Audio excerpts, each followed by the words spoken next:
Thank you. Good afternoon, everyone. If we haven't met, my name's Matt. As Dave has alluded to there, it's my pleasure and privilege to lead our little church family. And this time last year, I did a little report for you. I looked back over the 18 months since that we had moved into this building. So 12 months later, I thought I would do the same again for you. So apologies if you're a visitor today. This would normally be kind of like the Bible talky bit, but it does mean you'll get a really amazing picture of what Branch is like as we reflect over the last 12 months. But each time that we do this, I also think it's kind of thinking about our recent history. I think it's really helpful to be reminded of where we came from on our kind of before we arrived here. So Carol, I'm going to click like that, and then you're going to pretend that I've done that, same as we usually do. So, as Dave mentioned earlier, we are part of the Woodlands Church family. We are 7 sites across the city at the moment, with some more in the pipeline. And our vision is that we want to see our city, Bristol, transformed by the love and power of God. And we believe that local church is the best way to do that. We were founded by Rob and Pam. Many of you know Rob and Pam. Rob had this vision from God that we could plant churches and get involved in churches right across the city, the former region of Avon, and if we planted lots of churches, each reaching communities, then we could indeed share the love and power of Jesus. They planted Highgrove Church back in 1983, and 10 years later, Henleys and Westbury Community Church was planted. Some of you guys may have even been involved in that. And then just 2 short years later, a group of people went down to start Woodlands Central, which is now our largest kind of city-wide resource church, with the heart and vision to continually reproduce the life of Jesus. Those folk at Henleys and Westbury Community Church felt God speak to them and a call to the community of Southmead, and they moved in to the Greenway Centre and started doing church there in 2008. Some of you were there, I know. And again, you felt a bit of a call for church in North Bristol, and then Branch was planted to serve the communities of Braintree and Henbury in 2016. Thank you, it was on my slide. We were a little bit nomadic to start with. We met in some homes, then we met in Braintree Primary School, then we moved into the Lanarkos Centre, and then COVID happened. Affected us all in many ways, didn't it? And after COVID, we ended up back at Albert's Place, where Henleys and Westbury were originally planted. But we aren't a church for Henleys and Westbury, we're a church for Henbury and Braintree. So it was wonderful that we could chat to the guys at Emmanuel Chapel here and ask to use their building. And in March 2022, it feels like a blink of an eye ago, we had our first service here as just in the building, but 2 churches joined together. March the 6th, 2022. I talked here about repotting our church family into this building. We welcomed the folk from Emmanuel Chapel to join us. I've been asked many times since then, what's the secret? How's it worked? It looks like a great success. What is it? How can you combine 2 church families in such a way? I have 2 answers. The long answer explains the history and the relationship and the understanding and the joy that we've experienced. But the short answer is that God is good. His grace abounds in this place and in his church. We currently lease this building. Our lease is up in October, and we are in discussions about purchasing the building. As and when there is any more news on that, I'll of course let you know. But rest assured, recently we've spent a significant amount of time and money identifying the needs of the current building as it stands, but also the potential that this building has to meet the needs of our growing church family, and really importantly, to continue to serve our local community. The next slide I really like. It gives us a little reflection about all of the things that we've studied and learned about over the last few months on our Sunday services. We've talked about Kingdom DNA, what we are all about. We've talked about that importance of the peace that only God can give us. We did Advent. I think we'll probably do that each year, but it's definitely up there on the slides. We talked about prayer. We studied the book of Acts. We talked about our identity in God. We studied the story of Moses. We talked about the reason why we follow Jesus and think that other people should do the same. And then we've thrown in a few open themes for good measure too. We do take a little bit of time each week to record and edit and upload our talks to YouTube. We are not a super techie church, but we do just want to encourage anyone who can't be with us on a Sunday to catch up on anything that they've missed as well. And it's great that our talks have been viewed 649 times in the last 12 months. Last year, I spoke about our church growing. I spoke about how a healthy church is a growing church and how a growing church is a healthy church. We're not big on tracking numbers, but it's clear for those of you who've been around a little while that on a lot of Sundays we are very busy and we're very vibrant. We aren't quite full, but on some Sundays it feels like we are getting pretty close, which is amazing. As we continue to grow in number, I'm aware that our church is also getting older. Our children are not as young as they used to be, and that provides us a great opportunity to serve them in different ways. But actually, as a congregation, we are getting a little bit older than we've been before, and I think that provides us a real opportunity to care for each other in perhaps new ways that are new to us. Somebody recently asked me if people still want to go to home groups. It was a really good question, I thought, because churches like ours have kind of always done things like home groups, and it's a good point to reflect and say, do we still need them?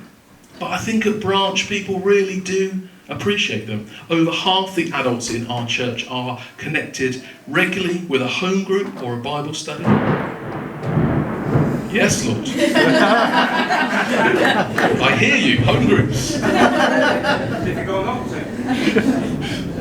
Wow, that's quite the thing, isn't it? I should have planned that and something more impactful. Maybe I'll edit it back in. If you watch it on YouTube, it will be a real point.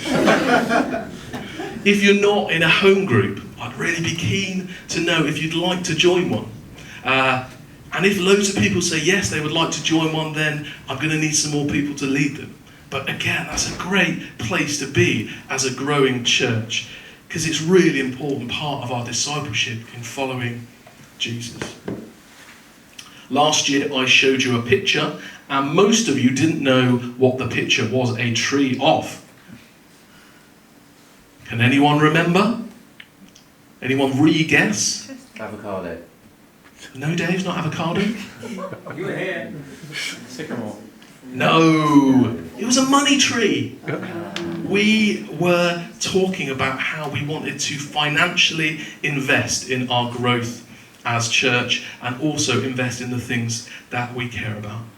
I wanted to say a big thank you, because in the last year or so, we have given £4,472 to the causes that we support. And you can see a few of those causes up on the screen today. And in the last financial year, our giving to the work of church has increased by 44%, which is incredible. Nationally, the trend is for churches to be shrinking and getting smaller and the financial giving to decrease. So for our church to be continuing to grow both numerically and financially is amazing. We don't talk a lot about money from the front of church as we see it as part of our personal discipleship in following Jesus. However, we need to acknowledge that we can't do church without money. So I want to say a big thank you if you give. And if you don't already give, please do prayerfully consider it. Any money that you give and allocate to Branch will go to serving this church in this community. That could have been a good bit for the thunder, wouldn't it?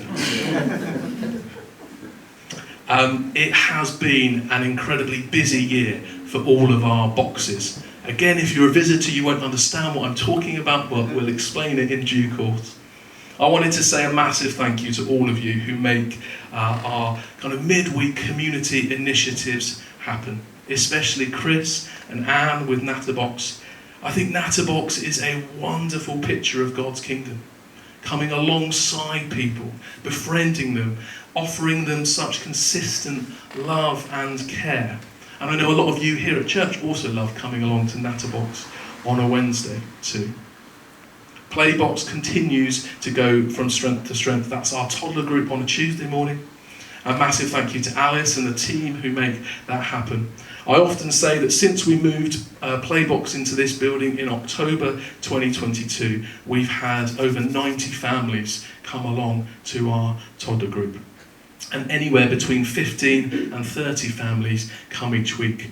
When it's nearer 30, we really do know about it. But it is an amazing place to see God's kingdom at work. When the children get too old to come anymore, they go off to nursery, we give them a little Bible and we give them a good send-off. And actually one of the granddads who came along, and it was his kind of last one because his granddaughter was too old to come anymore. He stopped me on his way out a couple of weeks ago. He said, I don't know what I'm going to do without Playbox. I said, well, you're welcome to come along any time, serve coffee, come along and get... No, he said, no, you don't understand. When I first started coming to Playbox, I was in a really low place. I was in a dark place. I didn't feel like I had many friends. Post-COVID, I didn't really know what life was about. Retired granddad. He said, it's been amazing. It's been the highlight of my week, each and every week. I've made friends, people that he continues to see. He, don't tell the children, but he dresses up for us once a year. He does an amazing job and he loves it. A toddler group.